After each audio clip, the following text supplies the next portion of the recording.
distinguished guests, and esteemed participants. Now, with the kind permission of the dais, may I kindly bring the inaugural of this program, of this much about national seminar to order. My apologies, due to some technical issues, there will be a slight change in the program. We ask for your understanding. Cultural dance will come first, which will be followed by the musical performance. Now, to set the stage for this momentous occasion, the students of the Department of Sociology of MCQ would like to perform a vibrant cultural dance to greet the guests and also to celebrate Mizoram indigeneity. They will showcase the rich cultural heritage of Mizoram by performing one of the very cultural dances of the Mizos, which is called Danga. Now students, please come forward.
performance by Dr. Samuel L. Chong, Assistant Professor from the Department of Sociology at Mizoram University.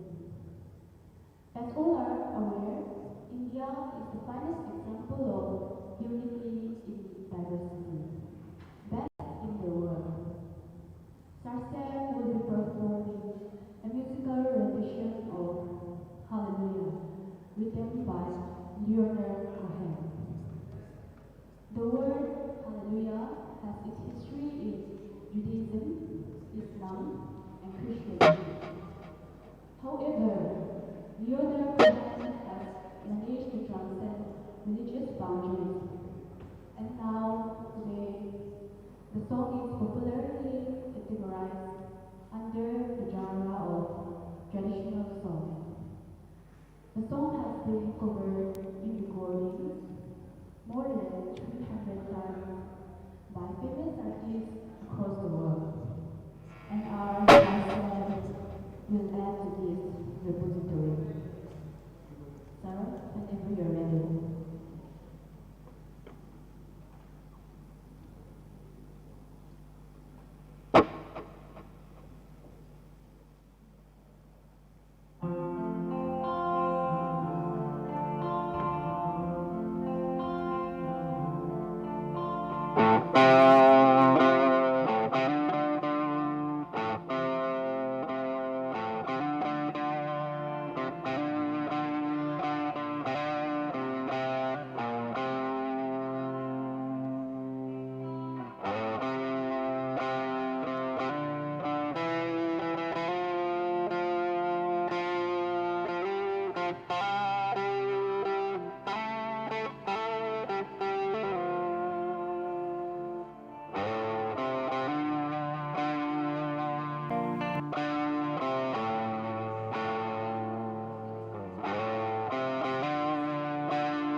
Thank you, sir, for your captivating musical performance. Now, it is my privilege to in Now, it is my privilege to invite Professor R.K. Mohanty, the head of the Department of Sociology at Mizoram University, to kindly welcome our guests.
calculated second half of May 2023.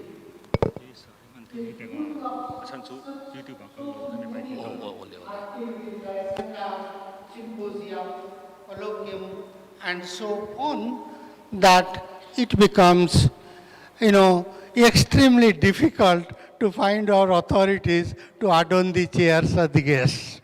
Even today, Vice Chancellor Sir has two inaugural programs. Normally, the seminar starts with an inaugural program, but social work department is starting the session first, and will have their inaugural program with Honorable VC sir at 1:30. This has been arranged. We are unable to find guests. Our authorities are so packed. And thank you, sir, for having blessed us by your presence, and I extend a very hearty welcome to you, sir. This is your first visit to my department, so again I will come to my Department of Sociology. Now I do welcome our Dean School of Social Sciences, Madam Professor Lalne Jobi, who have been always supportive. All our former deans have been extremely kind to this new department headed by old man. You see, and as such, we are very blessed, and we extend a very hearty welcome to our Dean School of Social Sciences. Now, I extend a very hearty welcome to my younger brother, Professor Kiki from Tejpur University, who has been kind and has given us consent to deliver the keynote address in this particular program. And I also take this opportunity to welcome all our senior faculties, colleagues, and the faculties from other departments, my colleagues from constituent colleges, including PUC, my dear students, I extend a very hearty welcome to all of you. I'll fail in my duty if I do not welcome our representatives from the PR cell, who has been very supportive in all our functions. So I welcome Mama and Mami from the PR cell to this function of ours. Thank you very much for the opportunity given to welcome our delegates and honorable guests. Thank you. Thank you, sir, for your kind words. I believe it has created a welcoming atmosphere for our esteemed guests and participants. Now, please allow me to call upon Dr. B. Lazarliana, Assistant Professor from the Department of Sociology, who will introduce our distinguished guests. And I would also like to kindly request him to conduct their felicitation.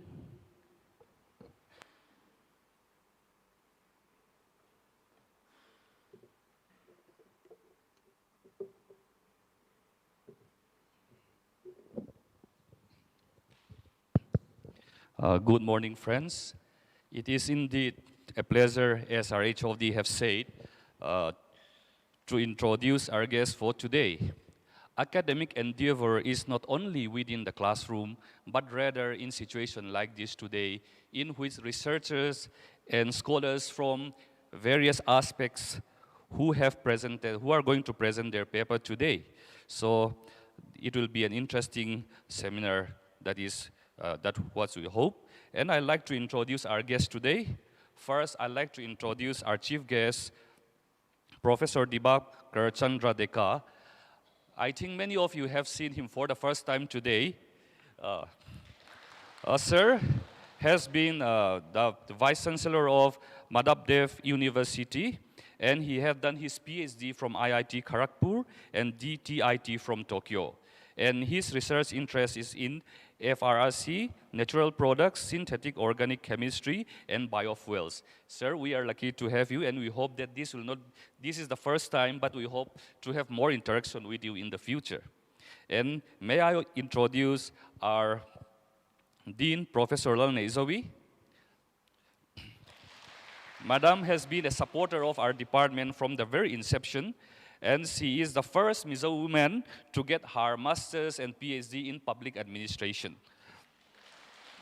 She is well published and active in women issues in Mizoram, and her research interest, among many others, lies in women development and engagement. And today, I'd like to introduce our keynote speaker for today, Professor Kedilezo Kiki, Department of Sociology from Tezpur University. Sir has many varied interests. If you check out the Tezpur University website, you'll find many of his articles and projects. And his area of interest lies in sociology of Northeast, tribal studies, marginality and marginalization, and sociology of development. So for the inaugural, we'll be listening to speeches from our three honored guests. And now may I request our Head of Department, Professor R.K. Mohanty, to do the felicitation. First, our Vice Chancellor, Sir, Professor Dibabakar Chandra Deka.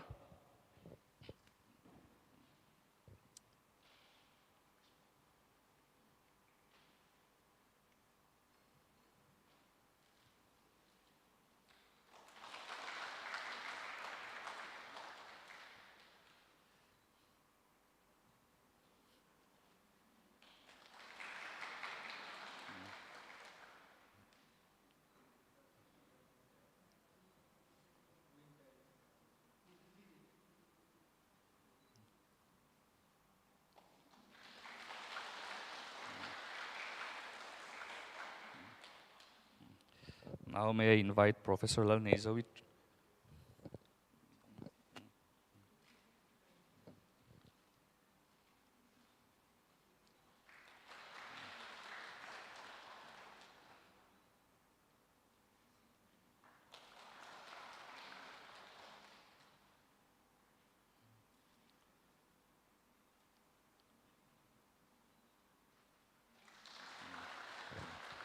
Thank you, Madam. Now may I invite Professor Kedilizo Kiki.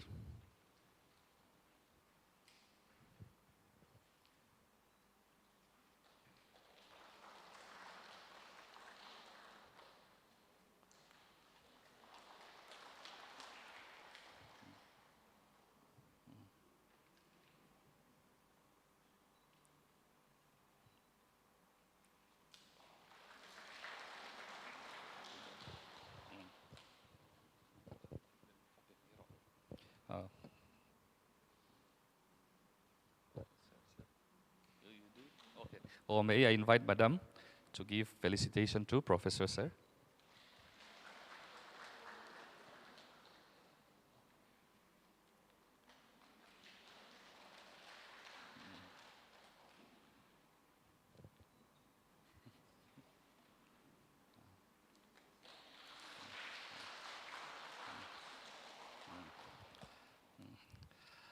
We have done our felicitation of guests on the dais.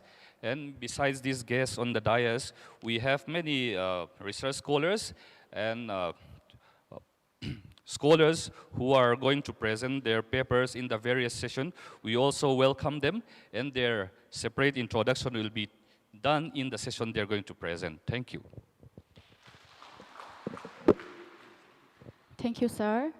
Now, allow me to call for once again Dr. Samuel L. Chuangao, Assistant Professor from the Department of Sociology, who is also the convener of this seminar, to take the stage once again, this time to provide the theme introduction of this seminar. Thank you, Angela. Thank you to all the dignitaries for being here. Thank you to students. Thank you for colleagues for being here. I will not take too much time. I do have a paper in the second session, so I'll do most of my talking there. As of now, I thought I would just speak about why we had this particular seminar. The idea of indigeneity, the idea that there is something valuable in being indigenous, the fact that today words such as primitive, traditional should no longer be burdened with the stereotype of backwardness. So keeping that ethos in mind, this seminar is moving forward with the idea that with G20 as a global force, as an undeniable force, well, even if not G20, globalization per se, being an undeniable force, where does indigeneity fit in all of that? Because depending on who you ask, one could have a different perspective on whether indigeneity is in tandem with globalization or not.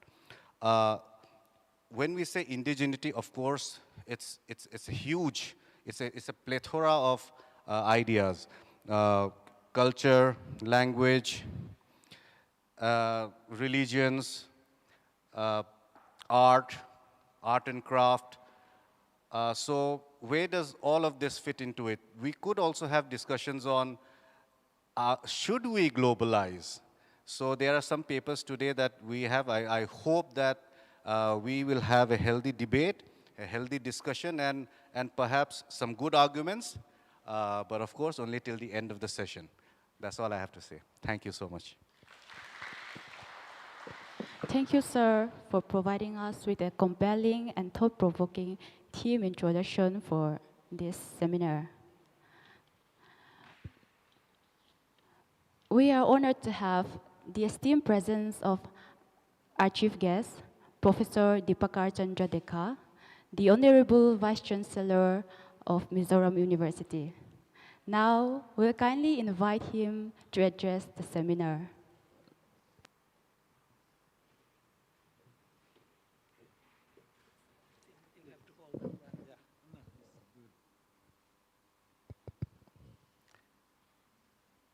Namaskar and good morning to all of you.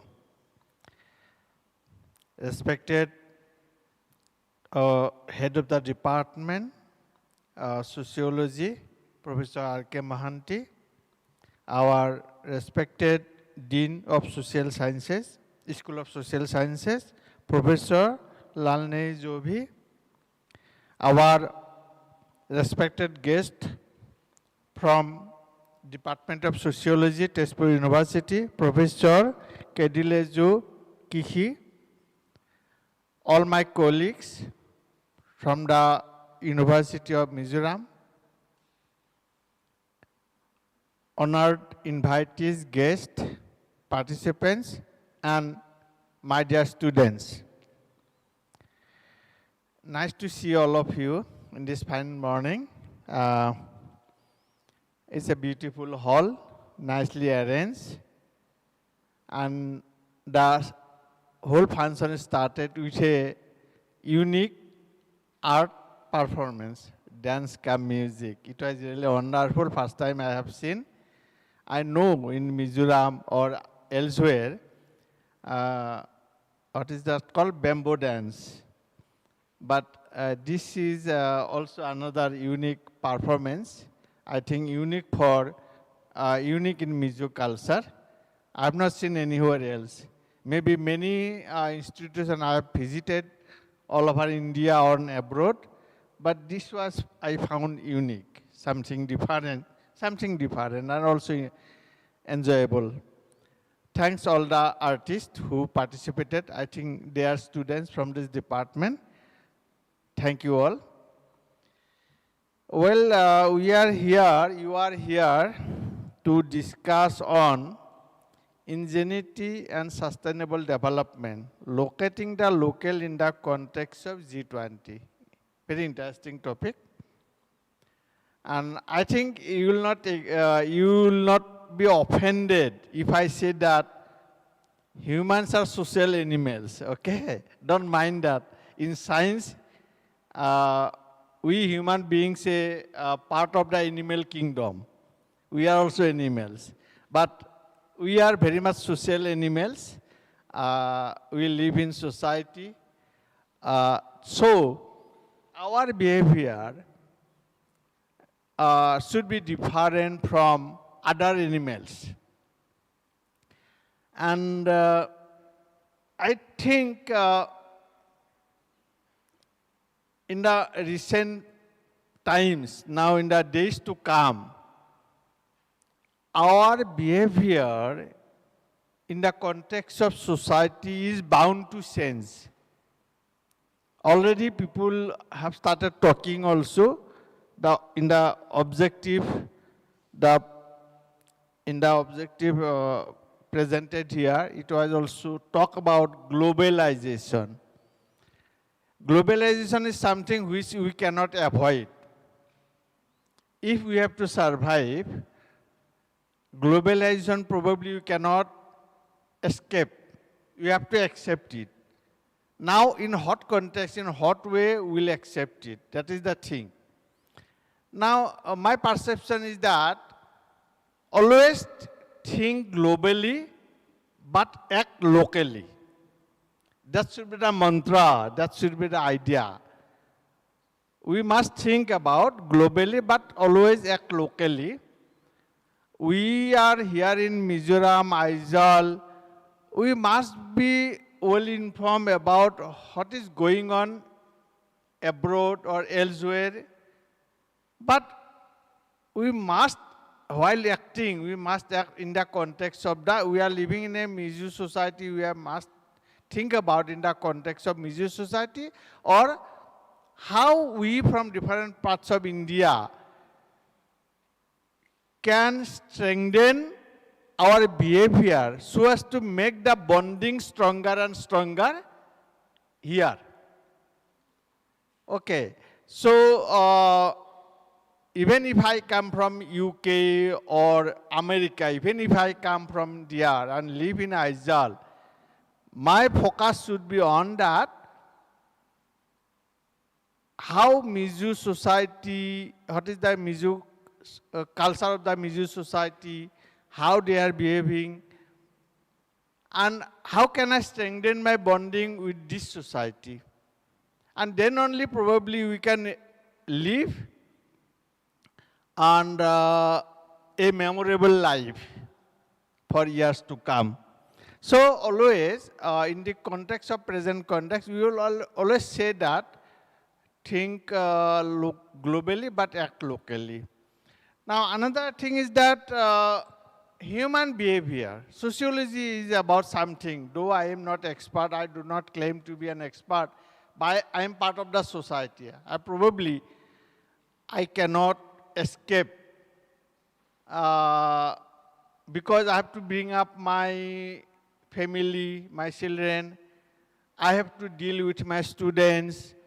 I have to socialize, visit my relatives. So all these things part of our behavior. And as the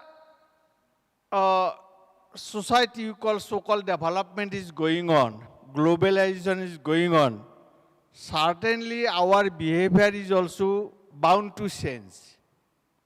The society we lived 50 years ago no longer sustainable.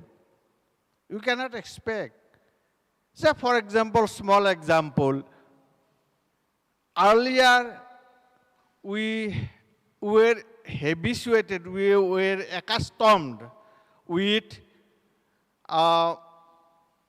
bigger, larger family. That means the family, my parents used to live with his brother's family together. Joint family, what we call joint family. All my uncles, my father family, 4 or 5 brothers, they used to live together, along with their parents, under the same roof. Right? For example, my family I am talking about. My father had 3 brothers, so there were 4 families together. I was brought up in a joint family, it's a larger family. So all my 3 uncles, my father used to live, all the 4 families together. And also they had the parents. And all the 4 brothers had the children on the average 4 or 5, so it is about 15, 20 children with their parents and all other relatives when they were come. So you see a very large family, about 25, 30 members in a family. We used to dine together, used to talk together, we used to play together. That was a unique opportunity or enjoyable time in one sense. In the one sense is that those days we created bonding with our family members, my cousins, my cousin brothers, my uncle's son, daughter. That bonding is still remain. Now we are not living together. As the time is changing, we are separated from each other because somebody live in Guwahati, somebody live in Nalbari, I live in Aizawl, somebody live in Tezpur, somebody live in Dibrugarh. It's not possible now. So time is changing. And now we never talk about joint family. As soon as my sons getting married, we cannot expect them to live together. One is, say, one will be one my son. So because of the jobs or careers, somebody is living in Bangalore, somebody is living in Delhi, somebody will be living in America, somebody will be living in London.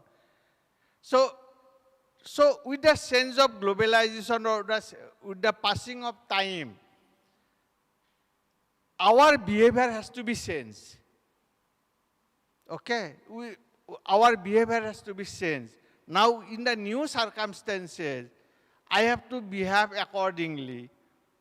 Because I was used to a joint family, I cannot demand from my kids, from my children, you also live together. I cannot demand. That is not the time now. It is not the time now to demand that you live together. I cannot demand that every social function you come and join me. I cannot demand because they have their own job responsibility, their convenience, everything is demand. So as a parent, my behavior has to be changed. So accordingly, the retrospective also, the children's behavior is bound to change. If my daughter-in-law is not willing to live with us, I should not object to that. I may expect that my sons got married, daughter-in-law live with me. But expectation is no wrong. But if she refuses to live, I cannot demand, you have to live with me. It is their life. It is their life. Let them live their life. But the bonding, I should see, my behavior should see, my social responsibility, social behavior should see that my bonding with my son, my daughter-in-law, my daughter or my son-in-law, that bonding remain intact. Wherever we live, globalization, you live America, London, Delhi, Bombay, Bangalore, you live. Aizal or Zorat, Guwahati, you live wherever you like.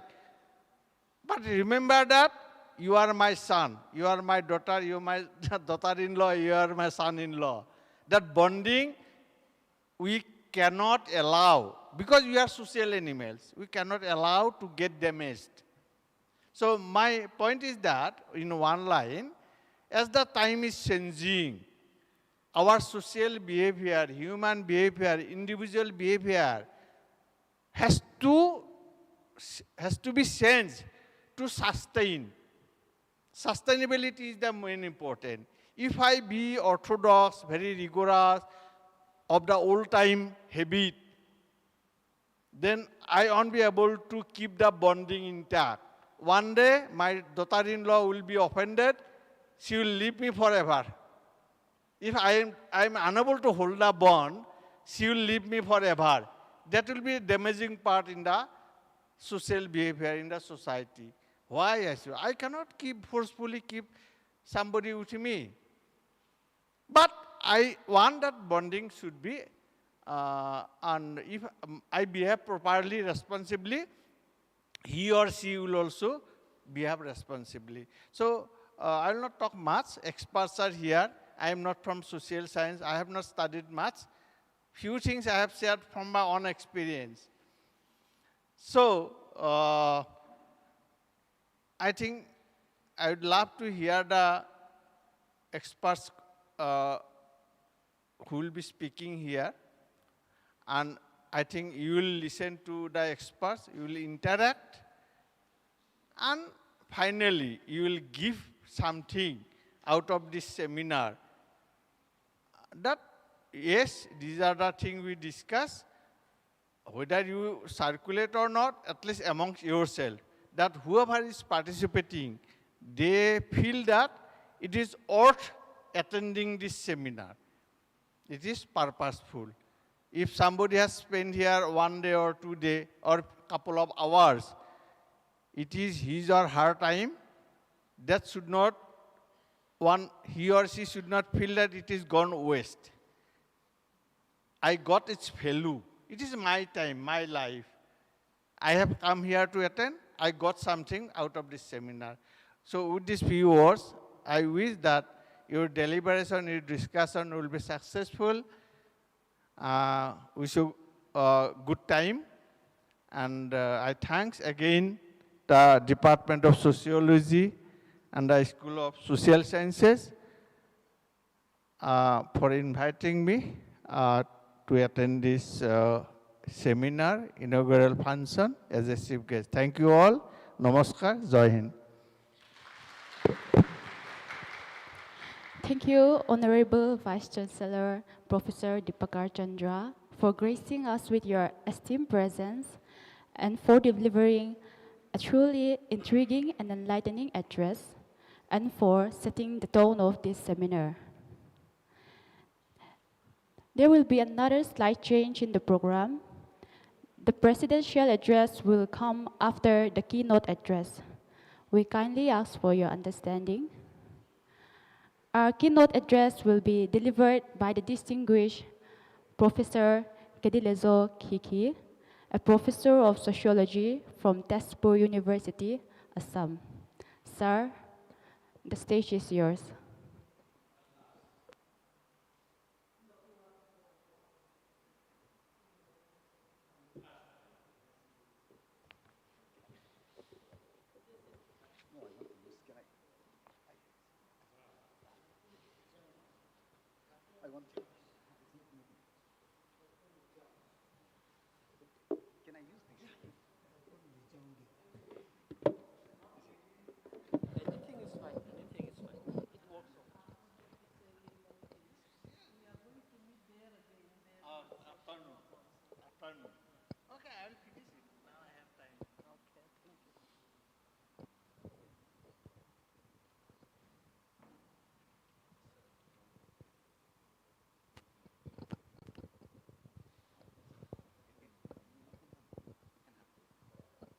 This is for the camera. Or is it a show? Oh,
I thought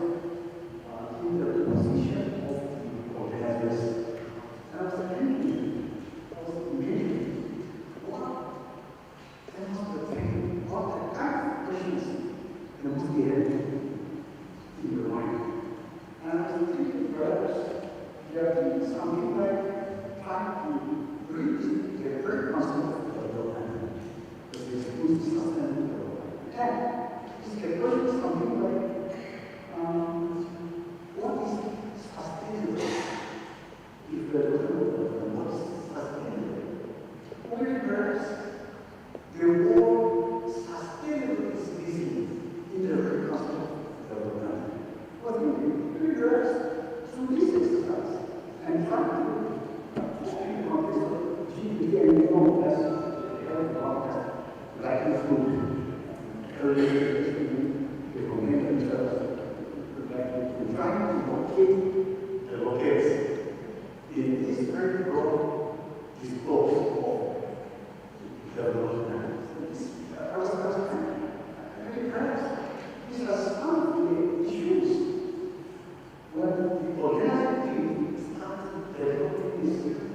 discussion. Now, what I'm going to do is, I was negotiating with the organizers almost time on getting that this is something like 30 days. I was negotiating very frequent things. So we were getting to the projects, we were getting more than 10 days. We are getting now 35 to 40 days. Since time we should be there, I've only to meet on whatever I have to do here in my so that's what I'm trying to test. Now, some areas I want to present as part of this seminar are extracted from some of my own works which I have published earlier. And this is it. We have a book titled Indigenity, Citizenship and the State, Perspectives from the Years of This. This is one. Some of the ideas I will extract from there. We have practice first, then some of these ideas are already in this course. Another work in the year 75, policy, governance, development, where we have said some characters. I would also like to extract some areas which we have shown in the form of Inaugural, marginality in India, perspectives from the US. Now this is going to be a critical talk, a critical address. And I'm going to critically reflect the challenges, responses, questioning, critiquing, and probing alternative options of development. Now, we are not against it. I'm not against it. I thought was trying to figure out how to locate my talk. We are putting the term locating the office of this G20. And I was able to locate my whole talk. My talk, since this is visual, I'm going to locate my talk in two contexts: notice and clubs. Now, when we are questioning, when we're saying we are going to draw alternative options, this is going to be a critical game on. I'm saying, is the word sustainability saying to make matter that the moments we are in, we are in the especially titles, especially notice, are the models enforced upon us. What are the issues for being progress? Righteousness as practices at home and as a leader. We cannot be free from the impact of globalization. We cannot be free from the impact of globalization. And I really think this is correct. Now, and for that, if you look at the various successive governments, they are trying to converge. Now, what are the issues? Are there issues when it comes to issues that forbid convergence? Now, we are students of social sciences. Are there issues? What kind of issues are there? What are the issues that is hindering integration of these groups? So so two contexts: notice, tribals, vis-a-vis policy, governance, and development. So that's somewhere I'm going to locate my talk. Let me start with the very question: what is development? And I start with quote unquote Alexander Casey. Development is fundamentally a process of change that involves the whole society, its economic, social culture, political and physical structure, as well as the value system and way of life of the people, quote unquote. Now, if you look at the Constitution of India, it enjoins upon the government, and when I say government, we are referring here to the state as well as the central, to ensure, number one, that all citizens can have an adequate means of livelihood. Number two, that the ownership and control of communities' resources are so distributed as to best serve the common good. Now, when we're doing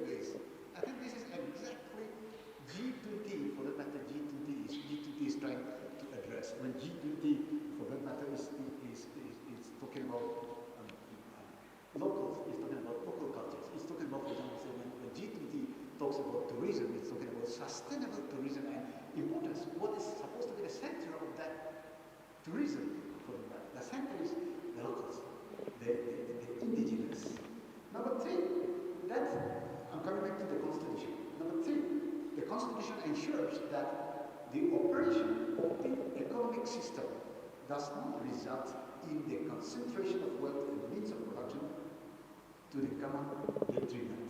And when this happens, exactly, I think we are students of sociology, we have been reading Max Weber. If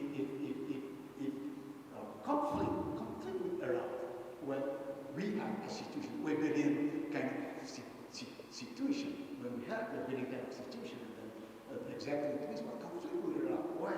Because we are talking about your resources, we are talking about your unequal distribution of for the benefit. Now, to achieve the national objectives, I'm still with the Constitution, it adopted the systems of planned development known as the 5-year plan model. Now, some of us were thinking, why we're going back to the 5-year plan model? Because no, the last 5-year plan, that was 12 plan, it was in 2012 to 2017. But then I think three issues we want to look at development in Northeast context. Three things I want to bring in here in the context of Northeast. One is, the first point is sources of funding. And the way the project, the way development is addressed when it comes to Northeast is peculiar. It's very peculiar. When we say sources of funding to developing Northeast, we think of state plan, central ministries, central scheme, NEC is there, for example, some of you may say donor, NLCPR, non-lapsable central pool of resources. One. Number two, I would like to quickly look at the constitutional provisions for Northeast also. And why I'm doing this? Because I think this will be for the benefit of the students. When they look back at this constitutional provisions for Northeast, you take Arunachal Pradesh, for example, we have Article 371 Clause H in place, Assam, again, divided into hill areas and plain areas. Hill areas, we have 6 schedule, comes under Article 371 Clause B. Manipur, Article 371 Clause C, hill areas, schedule areas, and you have plain areas. Meghalaya, and Assam has 6 schedule, Meghalaya has 6 schedule, which is provisioned under Article 242 Clause 2 and 275 Clause 1. Mizoram. Article 242 Clause 2 and Article 271 Clause 1. You have your 6th schedule. You can read it with, I think if I'm correct, Article 371 Clause G, I think, if I'm correct. Nagaland, Article 371 Clause A, Tripura, again 6th schedule under Article 244 2 and 251, 275 1. Sikkim, Article 371 Clause F. Quickly, for the benefit of the students, I thought let me run through that. The third is political development bodies. And again, when we talk about political development bodies, and I'm doing this with a purpose, because towards the end, I'm going to take a position, towards the conclusion, I'm going to take a position, critically looking at this political bureaucratic structure. I do not know, maybe, and I believe that is one reason why development packages, models in Northeast are not sustained, perhaps. And that's exactly why the organizers has put it as questioning development, questioning is sustainability missing in the package of development. Political, Arunachal Pradesh, you have the state legislature, state government and departments, hill areas, Gram Panchayat, village council, etc. Assam, plain areas, hill areas. And hill areas, 6th schedule, I say, you have Karbi Anglong ADC, Nor Kachar ADC, Bodo Territorial Council, village councils. Manipur, you have plain areas, hill areas again, you have not 6th schedule, but hill areas, you have autonomous district councils of Ukhrul, Senapati, Churachampur, Tangilong, Kangpokpi, Chandal, Meghalaya, when some social scientists who are deep at that kind of critiques, they even go to the extent of questioning democracy. I think these academic platforms are right platforms, and where we can put the discourse, and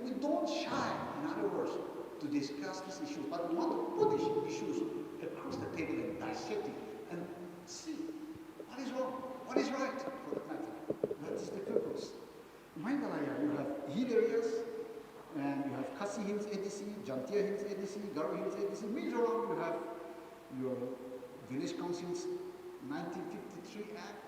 I'm not going to, and you have your this district councils, Pawi ADC, Lakhir ADC, Chakma ADC, you have your village councils. Nagaland, we don't have 6 schedule, but we have village councils and interestingly VDBs. There are some papers on VDBs, who has introduced these village development boards. And this is Jawaharlal Nehru in line, in tune with the so-called tribal panchayat. We can go into that for that matter. And what debate I'm referring here to? Gure barrier has been kind of debate. And the debate was what? And the debate was trying to, who are the tribes? Who are the scheduled tribes for them? Tripura, you have plain areas, hill areas again, and hill areas you have your tribal area autonomous district councils, etc., etc. Sikkim, no plain, but you have hill areas, Gram Panchayats, etc. Now, let me further locate the tribals and let me give the empirical situation of scheduled tribes and scheduled tribes, particularly scheduled tribes in Northeast India.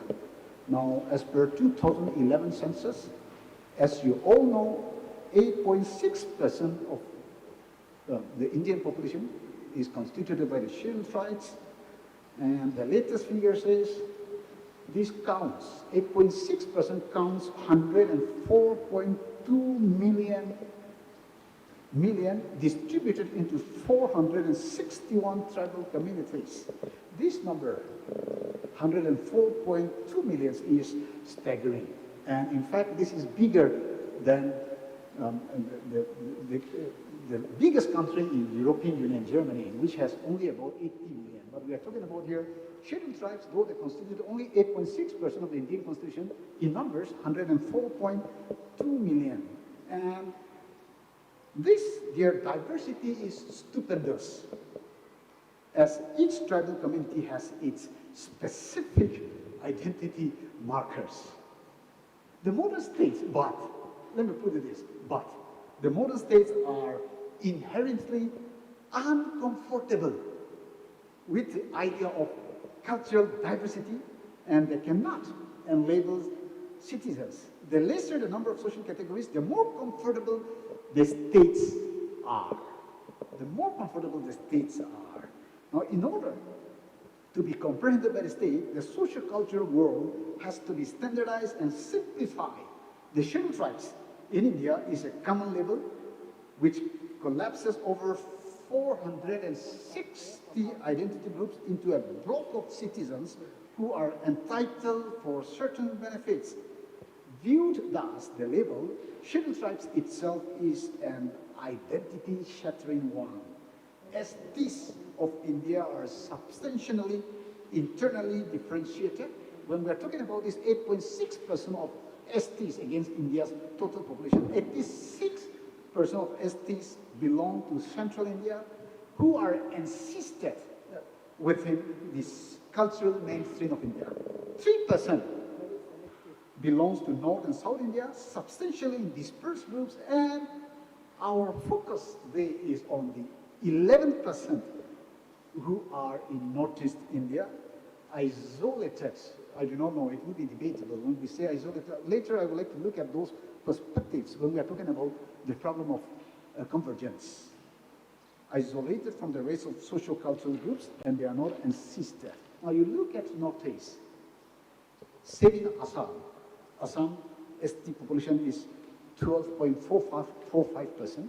So, say in Assam, Northeast has very high concentration of STs. Your Mizoram, your ST percentage is 94.75. Nagaland has 87.70, Meghalaya 85.53, and these three states, again, are Christian majority. Arunachal Pradesh has 63.66. If you are looking at Manipur, ST population is 35.1, if I'm correct. Tripura is 31.8, that is 2011 census, and Sikkim has 33.8%. Now, if you look at Northeast India, Northeast India has a site of considerable intrusion by immigrants, not only from India, but also from across the border, Bangladesh, Nepal, Bhutan, Burma. When India is concerned with two kinds of issues, and I think I used to provoke my students in a class, and I used to provoke my students in this way. I think India is not scared of Pakistan. I used to put it this way, but India perhaps is scared more of China. And I'm talking this from security. So if China is a threat to India, I think China is a security threat to India. I do not know. And if we're talking about another threat in the region, then it comes from demography threat, and that comes from perhaps Bangladesh. Now, Assam, by 1970, it is estimated that 40 to 50 lakh foreigners, Assam, Tripura bears the brunt. Tripura, a tribal majority state, was subject to large-scale colonization by Bangladeshi Hindu immigrants, reducing tribal population to a minority with barely 31.8% in 2011, that I was mentioning, it was 58% in 1951. Today it's reduced to 31.8%. Assam, that's where I come from right now, though I'm a native of Nagaland. Assam, I've been there in Assam for the last 16, 17 years. I was just sharing with Vice Chancellor Sir. And Assamiya National Movement, we all know the history of Assamiya National Movement. And again, with the students as the vanguard, a tribal minority state, 12.45% 2011 census, but the 12.45% is again equivalent to 3.88 million. That means what, 38 lakhs, which is larger than any other tribal majority state we are making a reference to, Mizoram, Nagaland, for the matter of Arunachal Pradesh, 38 lakhs. Nagaland state do not have 38 lakhs population. Why I'm doing this? I'm running through this, and I thought this would be for the best interest of the students, especially MA students or research scholar students, because many times we think we know Northeast, but actually we do not know Northeast many times. We think we know, but many times. I was invited to a seminar recently, and then the intention of the organizers inviting me to the seminar was they want a Naga.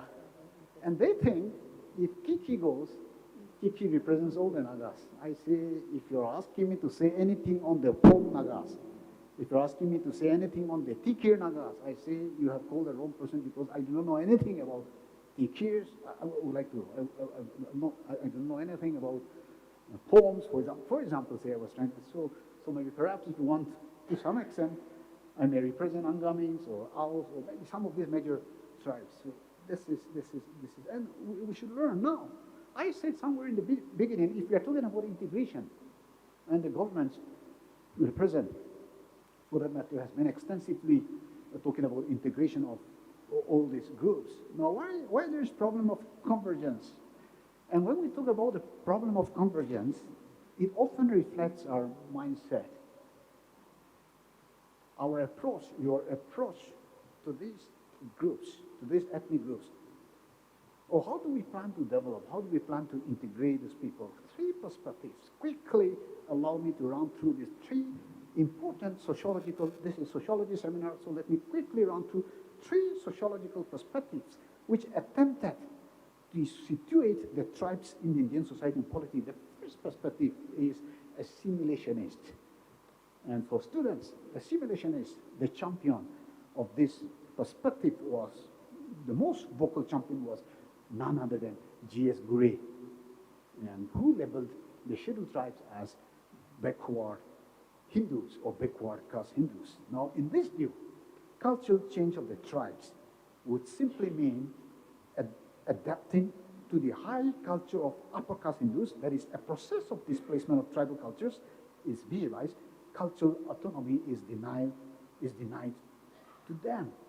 The second, quickly, isolationist perspective. This is the perspective which was championed by Barrier Elwin. And we have this Barrier Elwin debate. It's interesting. The other day somebody was asking me, sir, can we use these two terms, tribe and Adivasi, as can they be used interchangeably? I say that's a difficult question. All right, you have to visit so many writings again. So for example, isolationists, in this rendition, tribal culture is distinct from non-tribal Indian cultures, and its integrity should be maintained by preventing any intrusion by outsiders.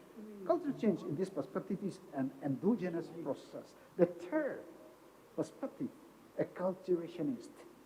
And this third perspective visualizes the relationship between tribes and the rest of India in a part-whole mode, both of which contains positive and negative elements. This perspective accepts the possibility of selective mutual borrowing of cultural elements. D.N. Mazumdar, all right, champion, cultural change comes about through interaction between tribes and non-tribes. Now, if the assimilationist view privileges the Hindu upper caste as a hegemony, the isolationist view treats tribes and non-tribes as two parallel lines that will not converge. In contrast, acculturation recognizes autonomy and reciprocity between tribes and non-tribes. This third perspective is a step towards nurturing cultural pluralism, the dignified coexistence of different cultural groups under the same polity.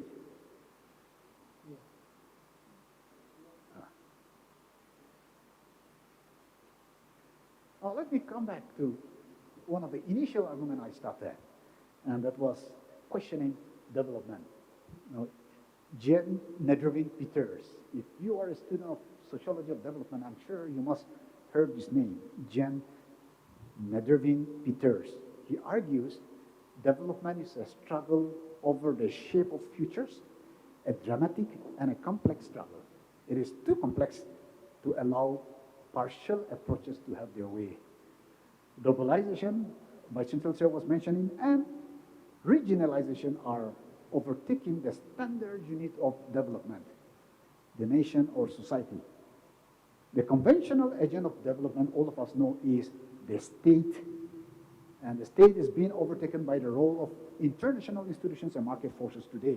Sociologists argue that the classic aim of development, modernization or catching up with advanced countries, is in question. I think the organizers are also exactly trying to do the same thing. They're trying to question the very concept of development.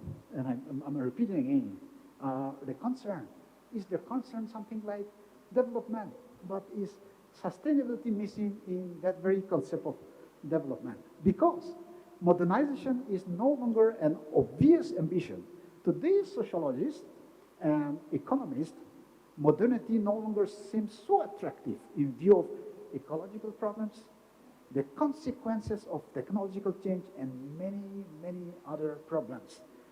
Peters further argues, does this mean the end of development?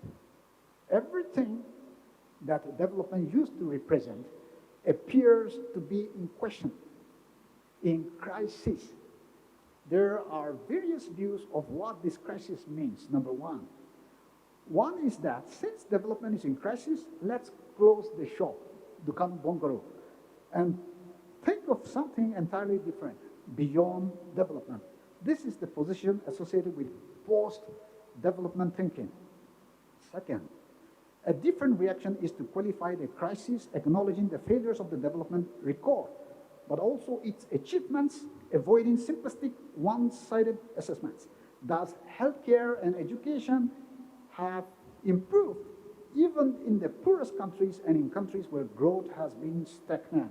Number three, another reaction is to acknowledge crisis and to argue that crisis is intrinsic to development, that development knowledge is crisis knowledge. Number four, a related view is not merely to acknowledge questioning as part of development, but to consider it its spearhead, reviewing development thinking as ongoing questioning, critique, and probing alternative options. Development then is a field in flux with rapid change and turnover of alternatives. Precisely because of its crisis character and its predicament, development is a high energy field. Now, in Northeast India, the state continues to be the sole agent of development.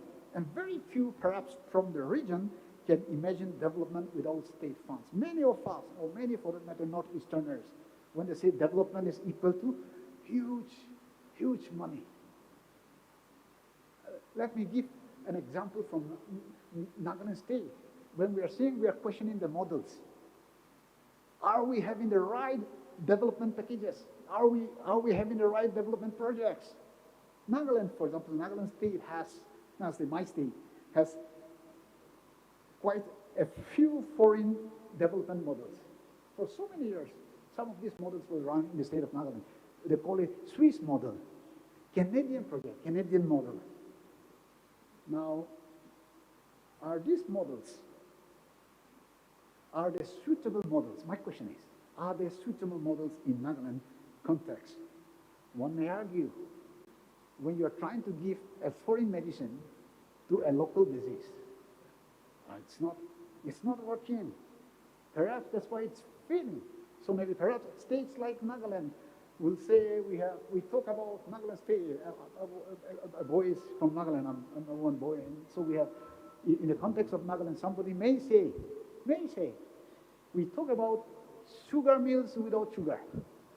We talk about paper mills without paper. Or we talk about even cement factories without cement. Now we need to critically question even the flow of money in the form of special economy packages that are coming to Northeast. Now these huge funds from the federal exchequer are pocketed by few elites of the state, and they are becoming local elites. When an abundant money is injected into the economy without due accountability, it creates a regime of corruption.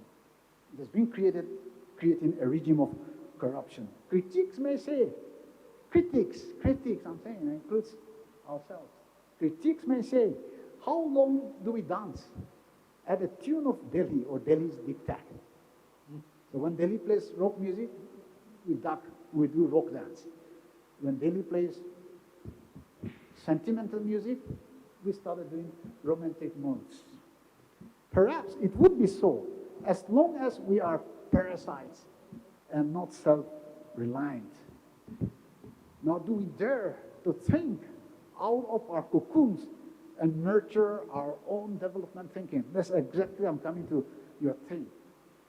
Are we capable of preparing our own school syllabus, given due importance to local context? Let me give you another example. I do not know whether in your schools, Mizoram, whether this nursery rhyme is there or not. Jack and Jill went up to the hill to fetch a pail of water. Jack fell down, broke his trunk. Do you have these nursery rhymes in your schools? In Nagaland schools, this nursery rhyme is there. And I said, this is irrelevant. You look at Nagaland. In Nagaland, all right, the villages are already at the top of the hills. So you don't go up to the, again, hills to collect water, but you go down the valley. It's irrelevant. And who do we blame? Now my question is, are we capable of preparing our own school syllabi, given due importance to local context? Now in this context, let me also, this is something which really, I thought, let me take this opportunity to put this across the house. Imam Durkheim states, when society undergo transition from the mechanical stage to the organic stage, traditional norms and values become disrupted and uprooted. Now, many scholars from the region, including Mizo scholars from the region, they argues that huge problem in Northeast India is due to loss of the socializing institutions. Let us take the example of your youth dormitory. And I think, I do not know, Mizos, you call it Zolbak, I think, the youth dormitory. Nagas, we call it the Maroon. Wanchos, Arunachal, they call it Pa. Garos, they call it Nokpante. Dimasa Kacharis, they call it Nokrang. Now these dormitories, it imparted and trained the youth on varied aspects of life skills and inculcated in them social values. Today, the Maroons have been replaced by schools, churches, modern institutions. My question is, Can we go back? Maybe not exactly the Morum of yesteryears, but can we go back? What are we missing? Now, youth dormitory prepares the youth for their future role as adults of the society, personal development, train in martial arts, sports and games, music and dance. We have a beautiful dance this morning. Morum was taken, your Zolbak was taking the responsibility of educating the youth. All these dances, all these moves, and every move, every turn, it's significant. I know you know better than me, those of you who are performing. Oral literature and poetry, ceremonies, traditions, customary beliefs, and practices, and the skills that a boy ought to know, such as farming, basketry, house construction, and wood carving. Modern educational institutions, religious organizations, youth clubs, all these have replaced the Morum, have replaced the Zolbak, Nok Pante. But my question is, when we're talking about locating locals in the context of G20, when we're saying sustainability, are these institutions effective? Are they effective? Are these modern institutions effective in socializing the young? Children seems to be missing the education of their own society and have gradually become alienated from their village, from their society. They have become, can we say, our children have become strangers in their own land. This is a food for thought, which all of us can look at it. Now, how much time? 2 minutes. Yes. So I will conclude. Maybe 5 minutes. Maybe 5 minutes. 10 minutes. I know this will happen. No, actually, I thought we will look at 5 documents of the Union government. And why? And these 5 documents include high-level commission report to the PM of India, 1997, report of the Commission on Financial Better Plan of Northeast Region, 2006, 5-year plans, number 4, Northeastern Region Vision 2020, document of 2018, report of the Task Force 2010. These are all documents, I know. And some of you must be thinking why we are going back to these documents. But it seems we have not moved ahead. Therefore, I thought we need to revisit some of these documents. And why? Because it's a peculiar fact that the formulation of developmental plans, policies, and programs, funding for developmental intervention in the region have been prerogatives of the Union government. And we know for so many years, even before NEC, for that matter, we were not made, Notice was never made part of that broad macro developmental perspective. But Notice was, for so many years, not now, for so many years, I'm referring to back before 1971, before NEC or before Donor, Notice was perceived as what? Not from a developmental perspective, but it was always perceived from a security perspective. Number 2, the development implementation comes under the control of the political bureaucratic structure of the nation state. In case of Northeast India, Union government provides 90% of the developmental funds. Now, I'm not going to go through these documents, but I'm coming towards the conclusion. So, and the purpose of I wish I could have some time to dissect these documents, but then, no.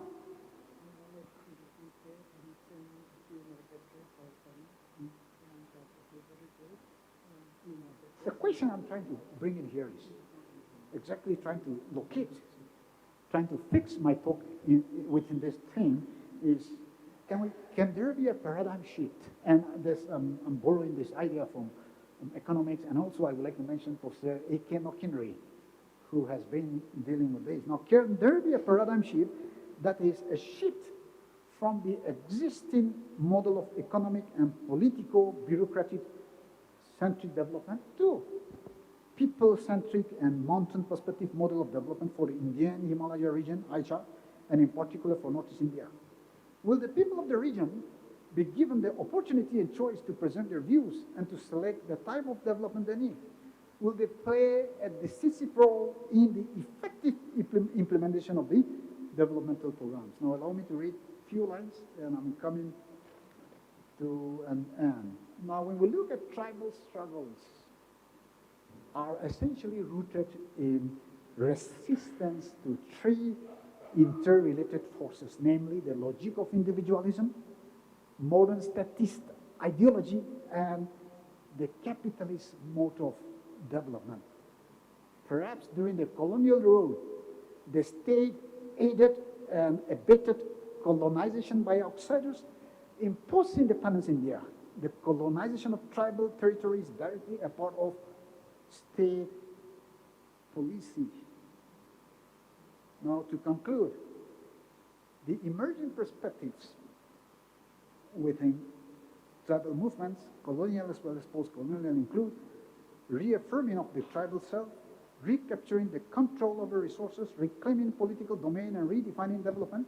The most nascent shift from resistance to resurgence. If you are talking about in the colonial context, resistance, in today's context, perhaps it has become resurgence. Resistance against the colonial state, resurgence against the modern state.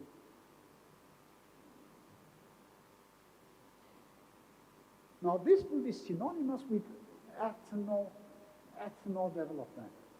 And I think ethno development is perhaps one goal of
For this seminar, I hope I will not cause many inconveniences to you, sir, because the first day that has been actually made by the department was 26th May of this month.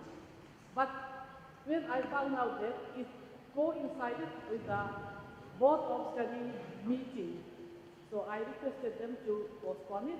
Then today and tomorrow has been actually fixed by the department, and I'm too grateful for that, sir. So coming to the topic, this sustainable development has been spelled out by our actually guest, even keynote speaker also. I do agree with them also, of course. So this sustainable development is really the need of today, especially for the Northeast also, that has been stressed even by our keynote speaker. Because the resources that has been available are now becoming overused and shrinking. We all know that. So at the same time, the number of the consumer, that is the population, keeps increasing. It is on the increase. So every nation is now facing, of course, unmanageable challenges.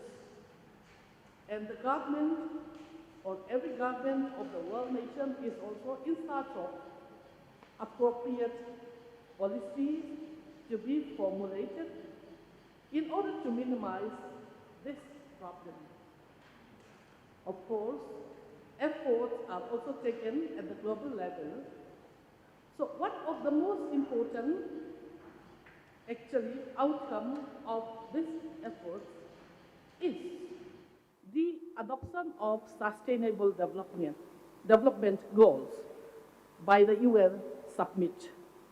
So as the Millennium Development Goals has been a very successful one. Based on that, this SDG has been actually adopted by the World Summit once again, mainly to promote prosperity while protecting the planet. So we should keep this planet as a better planet to live in, that has been already stressed. These new goals that have actually universally applied to all, even member countries, will mobilize efforts to end all forms of poverty, even fight inequalities, and tackle climate change, while ensuring that no one is left behind. So in this scenario, the intervention of the academia to promote sustainable development is very, very crucial. So this may be the reason that the topic of today's seminar is also chosen by this very department. So I hope this 2 days national seminar can address and disseminate knowledge and true research findings related to sustainable development to policymakers.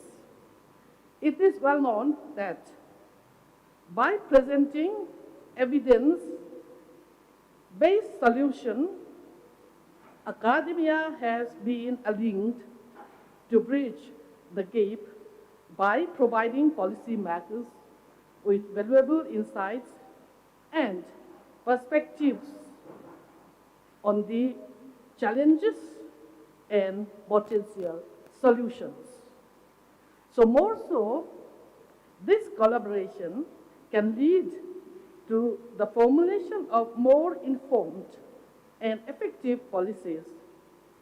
With these few points, I wish this two-day seminar on indigeneity and sustainable development, locating the local in the context of G20, a grand success. Thank you. Thank you, esteemed Professor Leonard Zoe, for delivering a captivating presidential address and for having shed light on the significance of this seminar. To conclude this inaugural session, allow me to call forward Arle Shraliana, Assistant Professor from the Department of Sociology, to deliver the vote of thanks.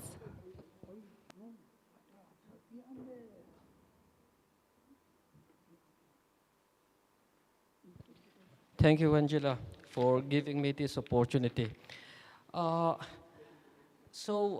a warm and very graceful afternoon to our honorable chief guest, the Vice Chancellor of Mizoram University, Professor Dibarkar Chandra Deka, the Honorable Dean of School of Social Sciences, Madam Professor Lalne Zovi, the Head of Department of Sociology, Professor R.K. Mohanty, the keynote speaker, Professor Kedilezo Kiki, the Dean of School of Social Sciences, Professor Langurlia Nasailaw, senior professors and colleagues from other departments, the organizing committee, and everyone who gathered here, it is my privilege to propose a vote of thanks and acknowledge the contributions of those who work really hard to make this event possible. I, on behalf of the Department of Sociology and the entire fraternity of the Mizoram University, extends my sincere gratitude to the Almighty God for making today's event a grand success. On behalf of the organizing committee, I extend a hearty vote of thanks to our chief guest, Vice Chancellor, Professor Dibarkar Chandra Deka, who spared time for his busy schedule to grace this occasion. Today, we had an opportunity to hear your thoughts on how to think globally and how to act locally, and this will surely encourage us in all our future endeavors. I would like to thank Madam Dean Lalne Zovi for her presidential address. You truly made this day enlightening for us, and your thoughts have enlightened our minds and have shown us a new path. I also want to thank our keynote speaker, Professor Kedilezo Kiki, for his active participation in our event.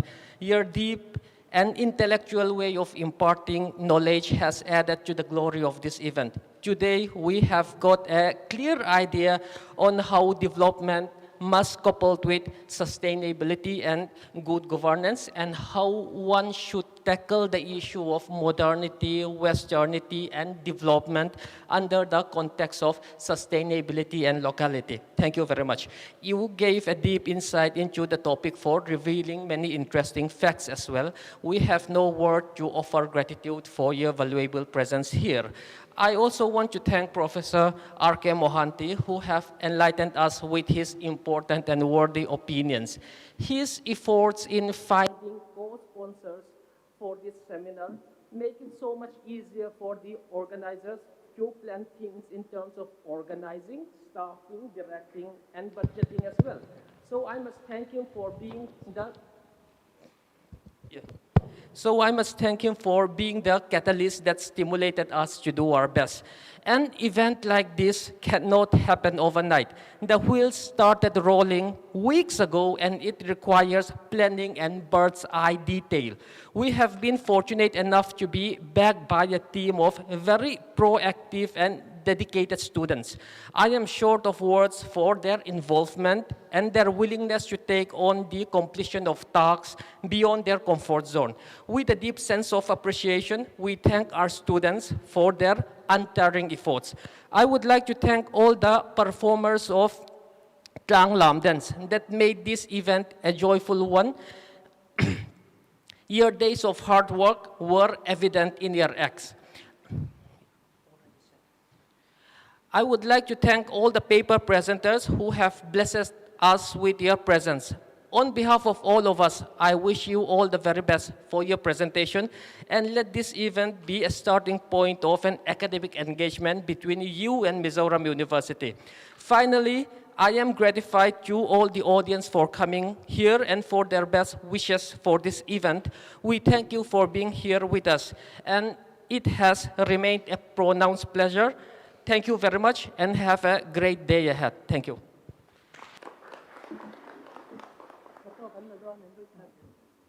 Let's have just one photo session. Yeah. Right there. Local statement. euro.